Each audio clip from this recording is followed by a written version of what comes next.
Lance Sijan, Survival, Captivity and Sacrifice. November 14, 1967, 22,000 feet above the Ho Chi Minh Trail, Laos. The F-4C Phantom trembles through the night sky, its twin engines screaming against the darkness.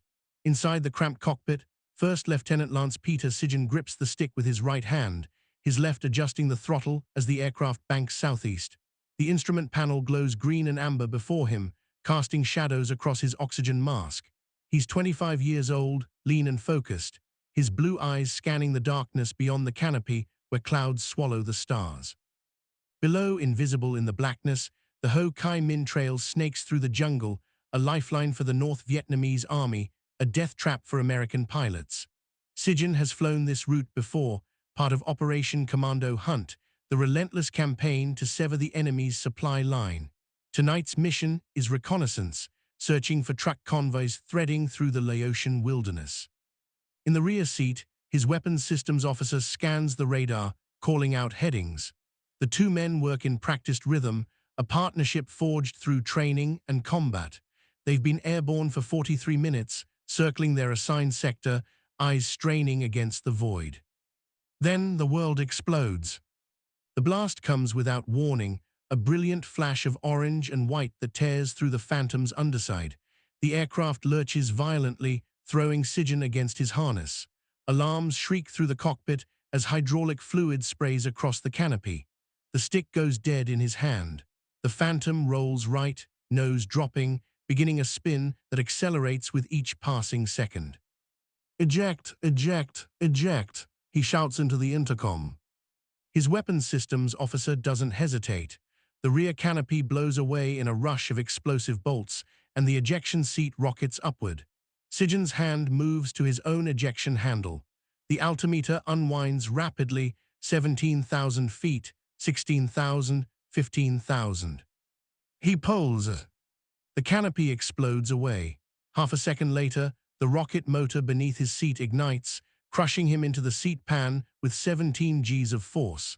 The world becomes tumbling chaos. Then the parachute deploys, jerking him violently upward as the silk canopy catches the thin air. Below, perhaps 2 miles distant, an orange fireball erupts as the Phantom impacts the jungle. The explosion lights the landscape in flickering relief, ridges and valleys, trees and clearings, then fades. Sijan hangs beneath the parachute, scanning the darkness below. He's descending toward the jungle, toward enemy territory, toward a nightmare he cannot yet imagine. The jungle rises to meet him, a black ocean of vegetation. He crashes through the canopy, branches whipping his body. The parachute snags, jerking him to a violent stop 15 feet above the forest floor. Pain registers immediately. Left leg, broken, compound fracture, bone visible through torn flight suit. Left hand, mangled, possibly crushed in the ejection sequence. Head, warm wetness running down his face, fractured skull, concussion certain. The harness releases. He drops 15 feet, slamming into the jungle floor with an impact that sends lightning through his broken leg. The scream that tears from his throat is muffled by the oxygen mask. Darkness threatens to take him, but he fights it back. Minutes pass, or hours. In the distance, he hears voices, Vietnamese calling to each other, searching. They've seen the parachute or the crash site. They're coming for him. With strength born of pure survival instinct, Sijan rolls onto his side. The pain is beyond description, but he moves, inch by inch, pulling himself forward with his right arm, pushing with his right leg, leaving a trail through the underbrush. He moves 3 feet before unconsciousness takes him. Then he wakes and moves again. The cycle continues, driven by something deeper than thought, the will to survive, the refusal to quit. By the time gray dawn light filters through the canopy, he's moved perhaps 30 feet from his landing site. November 15th, day 1 of survival, day 1 of a journey that will last 46 days. The sun rises over the Laotian jungle, bringing heat that transforms the forest floor into a steaming hell. Sijan lies pressed against the base of a teak tree, his flight suit soaked through with blood and sweat. The light reveals the full extent of his injuries and the impossibility of his situation. His left leg is destroyed. The compound fracture has torn through muscle and skin just below the knee, leaving white bone exposed. Blood has soaked through his flight suit, darkening the fabric to black. His left hand is equally damaged. 3 fingers are crushed, the flesh purple and black with internal bleeding. The head injury, a depression where bone has fractured inward, produces double vision and nausea. Through the trees, perhaps 200 yards distant, he hears voices. Vietnamese soldiers moving through the jungle in a search pattern. Sijan's right hand moves to his survival vest, pulling out the ANPRC-90 survival radio. He extends the antenna and presses the transmit button. Any station, this is Viper 2-1. I am down, I am injured. Request immediate SAR. Static answers him. He'll try again in 15 minutes, and again after that. As long as he has battery power, he'll keep trying. The voices grow closer. He can hear boots crushing through undergrowth, the metallic click of weapons. He must move, must put distance between himself and this location. The movement is torture. He rolls onto his stomach, biting down on his collar to muffle any sound. His right arm reaches forward and he pulls. His right leg pushes. The left leg drags behind, sending shockwaves of agony with each inch of progress. A large fallen log lies ahead, hollowed out by decay. Sijan drags himself toward it, leaving a clear trail. He pulls himself into the hollow space beneath it, worming his way into the gap, pulling dead leaves around himself with his good hand. The soldiers pass within 20 feet. He can see their boots through the gaps, jungle boots, well-worn, moving with confidence. They're talking casually. They know he can't have gone far. They pass by. The voices fade. Sijan waits 2 hours before moving, forcing patience despite the pain and urgency. When he finally emerges, the sun is directly overhead. The temperature is well over 100 degrees. He's severely dehydrated. He's lost blood and hasn't drunk anything since before his mission. His survival vest contains 1 quart of water. He drinks half the bottle in 4 long swallows, forcing himself to save the rest. He inventories the vest, the radio, the water bottle half empty, a first aid kit containing bandages, antiseptic, morphine syrettes, a signal mirror, a strobe light, matches, a compass, water purification tablets, and his service pistol with 2 magazines. The morphine calls to him, 4 syrettes, each containing enough painkiller to take the edge off his suffering, but morphine dulls the senses, slows reaction time. He leaves it in its packet. Instead, he opens the first aid kit and does what he can. He wraps the leg with gauze bandages, trying to protect the exposed bone from infection. The hand receives similar treatment. The head wound he can barely address at all. By afternoon, he needs to move again. The crawl is worse in the heat. His progress slows to a few feet per hour. Several times he loses consciousness, waking minutes or hours later. By nightfall, he's traveled perhaps 100 yards. To a healthy man, a 2-minute walk. To Lance Sijan, an odyssey that has consumed an entire day. He finds a dense thicket of bamboo and forces his way between the stalks. Once inside, the bamboo provides concealment. He arranges dead leaves around himself, creating a nest invisible from a few feet away. Night brings a cold that seems impossible after the day's heat. He shivers uncontrollably, the movement sending fresh spikes of pain. He pulls the space blanket from his vest and wraps it around himself. Sleep is impossible. The pain is too intense. Every position is agony. And beyond the physical pain is the knowledge that he's alone, that rescue might not come. But Lance Sijan is not a man who quits. The same determination that drove him through the academy, through flight training, through 52 previous combat missions, that determination sustains him now. He will not surrender. He will survive. Days blur together. November 16th, 17th, 18th. The fever takes hold as infection spreads through his wounds. His leg swells, the skin around the fracture angry red, dark streaks radiating upward, blood poisoning. Without antibiotics, the infection will reach his bloodstream fully, triggering septic shock. But rescue requires communication. Every hour he transmits on the radio. Any station, this is Viper 2-1. I am down, northwest of Alpha 7. Severe injuries, request immediate SAR. Static, always static, but he doesn't give up. He adjusts frequencies, tries again and again. Water becomes critical. He finishes his bottle during the second night. Now he's in jungle that receives over 100 inches of rain per year, but offers no clean water to a man trapped on the forest floor. He remembers his survival training. Bamboo stalks often contain pockets of clean water. Using his pistol, he fires once at a bamboo stalk at waist height. The gunshot is devastatingly loud, echoing through the trees. The bamboo splits and water pours out, perhaps 8 ounces. He drinks directly from the stalk, catching every precious drop. Then he waits for the enemy response. 20 minutes, 30, an hour, no voices, no sounds of soldiers. Either they're too far away or they can't pinpoint his location. On day 5, November 19th, he manages to catch a lizard sunning itself on a rock. His right hand moves with agonizing slowness. The grab is clumsy but successful. He bites down behind the head, killing it instantly. The raw flesh is rubbery, slightly bitter, but it's protein. He chews methodically, forces himself to swallow. It's perhaps 2 ounces of meat, barely enough to matter nutritionally, but psychologically enormous. On day 6, he hears helicopters. The sound is distant at first, easy to mistake for thunder, but it builds, resolving into the distinctive whop-whop-whop of rotor blades, multiple helicopters flying a search pattern. Sijan explodes into action. He pulls out the signal mirror, angling it toward the sound, but the jungle canopy is too dense. He grabs the radio, puts every ounce of strength into his voice. Any station, this is Viper 2-1.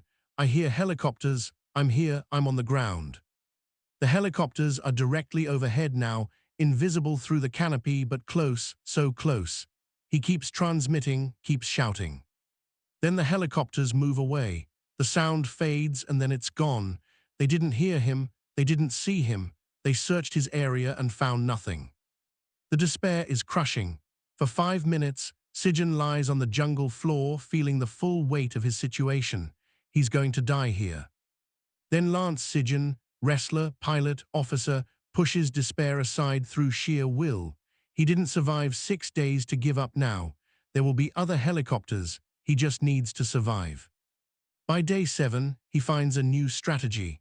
He discovers a limestone outcrop rising 15 feet above the jungle floor, honeycombed with small caves.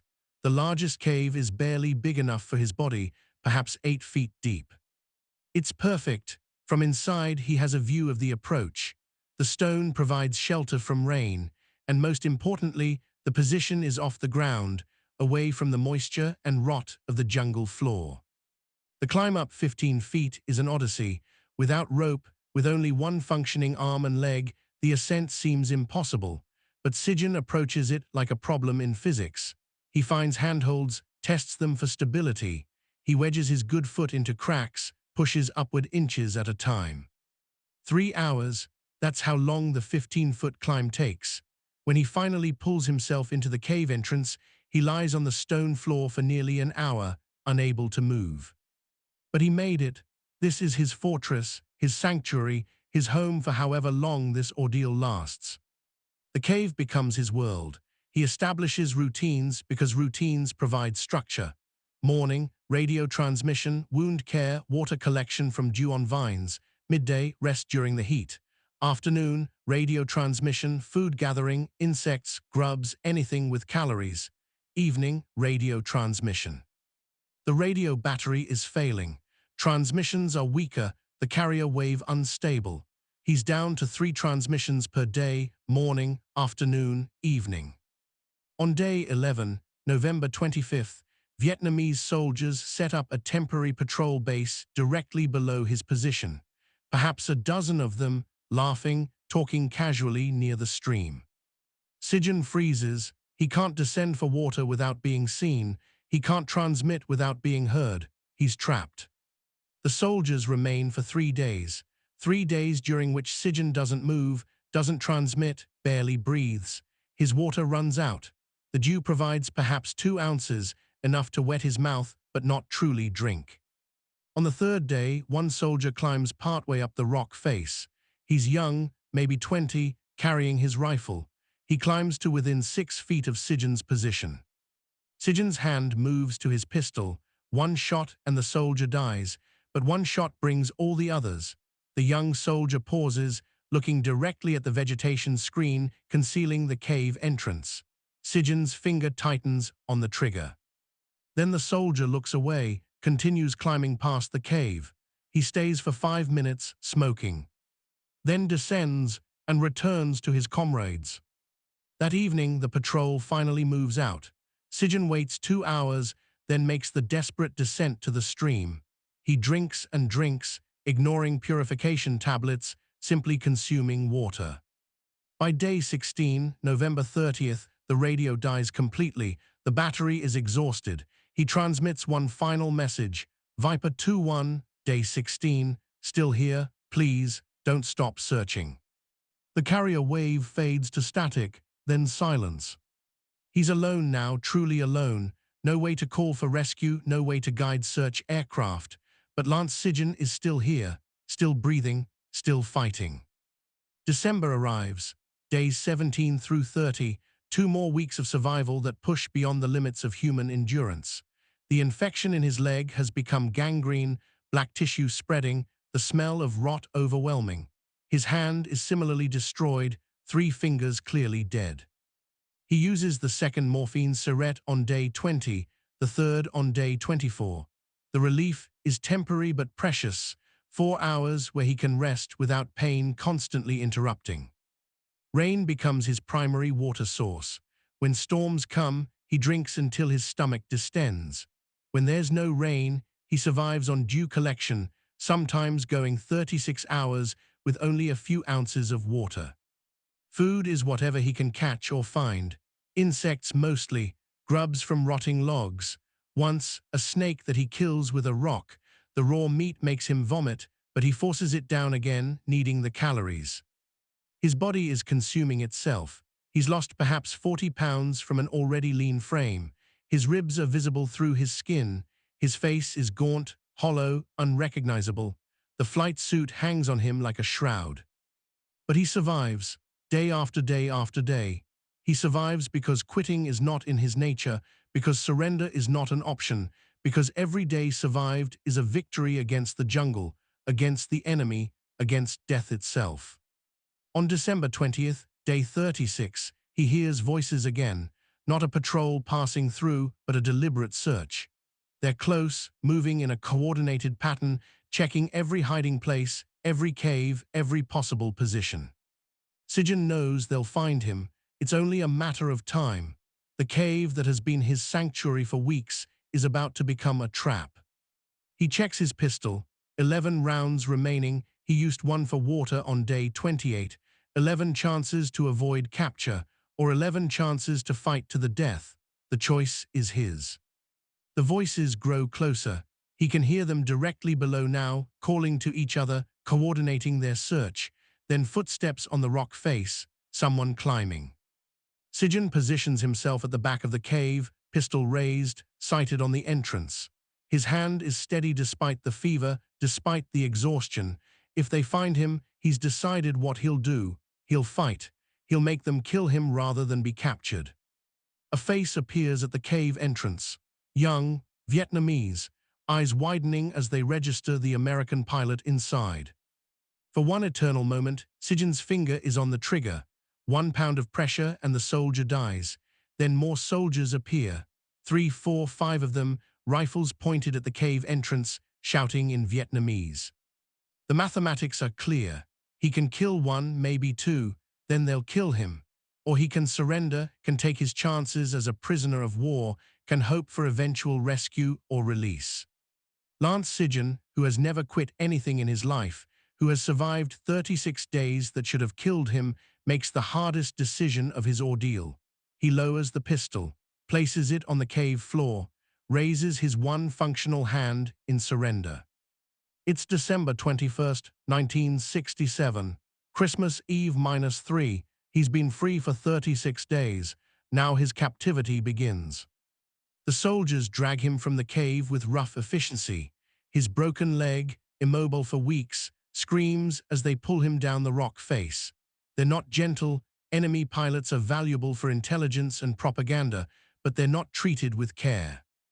They bind his hands behind his back, ignoring his protests about the injured hand. They force him to his feet, expecting him to walk. When he collapses immediately, they drag him. When dragging proves too slow, they fashion a crude litter from bamboo and carry him. The journey to the nearest camp takes 3 days.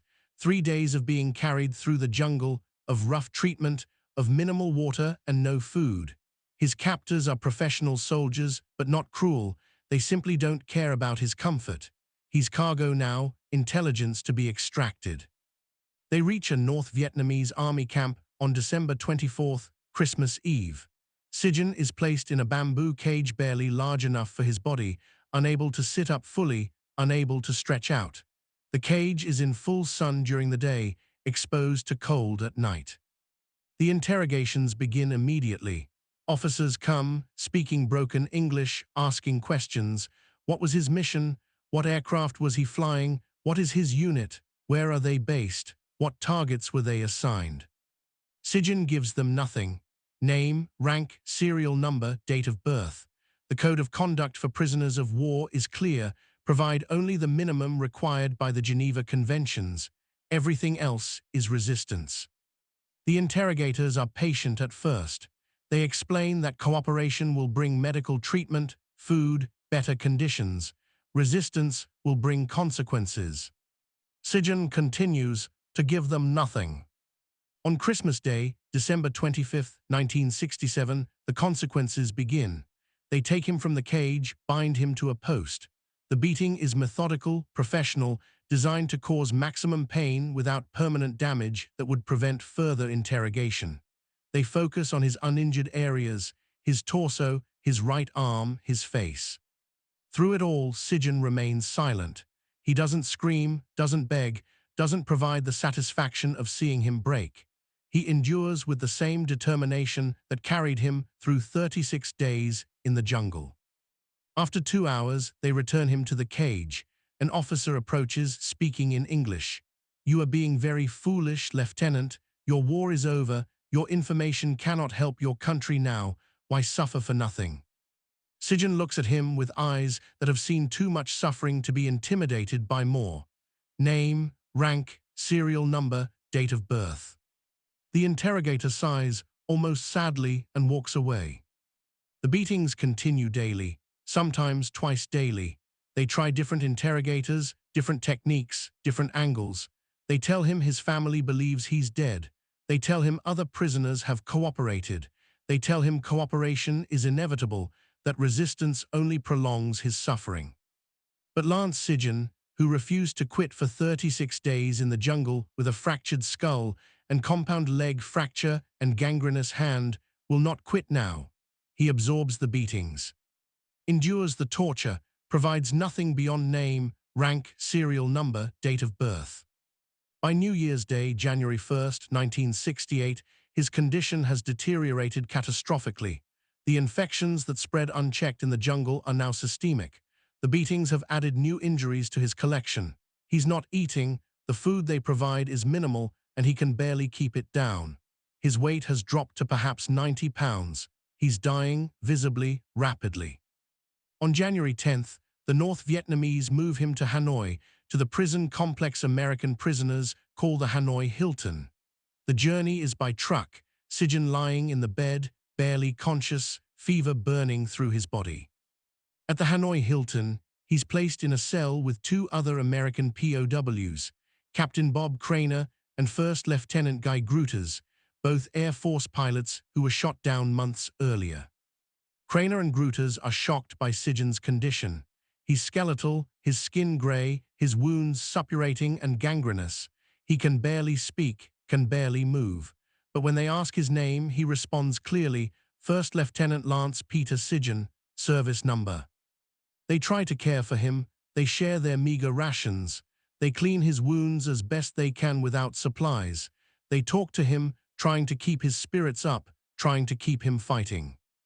Sijan tells them his story, not in one sitting, he doesn't have the strength, but in fragments over several days.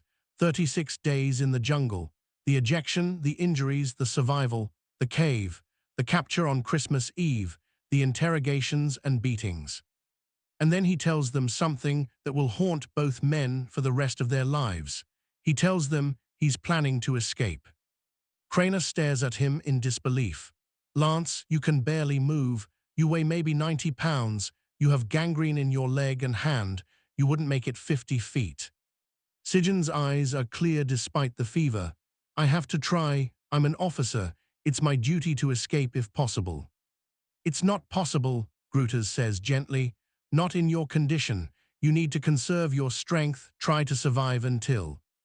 Until what? Sijan interrupts. Until my body gives out completely. I'm dying, we all know it, but I can still try. I can still resist. On the night of January 15th, Sijan makes his attempt. Craner and Gruters wake to find him gone, the cell door somehow open. He'd worked the lock loose over several nights using a piece of wire. They're horrified, knowing what will happen when the guards discover him missing. Sijan makes it approximately 200 yards from his cell before collapsing. The guards find him unconscious in the compound, carry him back, throw him into solitary confinement as punishment. The beating that follows is savage. Even by the standards of North Vietnamese prisoner treatment, even by the standards of what Sijan has already endured, this beating is brutal beyond measure. They're not interrogating now, they're punishing, making an example, showing what happens to prisoners who attempt escape. When they finally return him to the cell with Craner and Gruters 3 days later, he's barely alive. His face is unrecognizable, swollen and bruised. New bones are broken. Blood seeps from wounds internal and external. But his eyes, when they open briefly, still have that same determination. He tried. He resisted. He refused to surrender even when surrender was the only rational choice. On January 21st, 1968, Lance Peter Sijan lapses into unconsciousness from which he doesn't wake. His breathing becomes labored, irregular. Craner and Gruters stay with him, holding his hand, talking to him, making sure he doesn't die alone. In the early morning hours of January 22nd, 69 days after ejecting from his aircraft over the Ho Chi Minh Trail, Lance Sijan dies. He's 25 years old. The war continues for 7 more years. Bob Craner and Guy Gruters survive their captivity, are released in 1973 as part of Operation Homecoming. Among the first things they do upon returning to the United States is report the story of Lance Sijan, his survival, his resistance, his refusal to break even under torture, his escape attempt even when death was certain. The report makes its way through military channels. Investigations begin. Statements are taken. Evidence is gathered. The story that emerges is one of extraordinary courage, of resistance beyond the normal call of duty, of heroism that transcends the ordinary definitions of the word.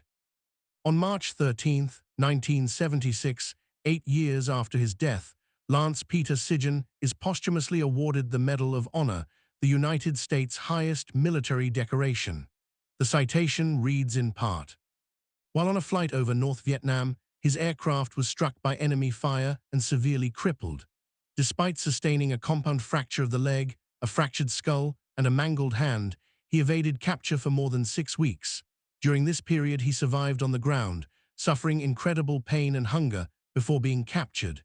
Taken to a holding point, he resisted with superhuman effort despite deteriorating physical condition." Sijan's extraordinary heroism and intrepidity above and beyond the call of duty reflect the highest credit upon himself and the U.S. Air Force. His remains are repatriated in 1974, identified through forensic analysis, returned to his family for burial.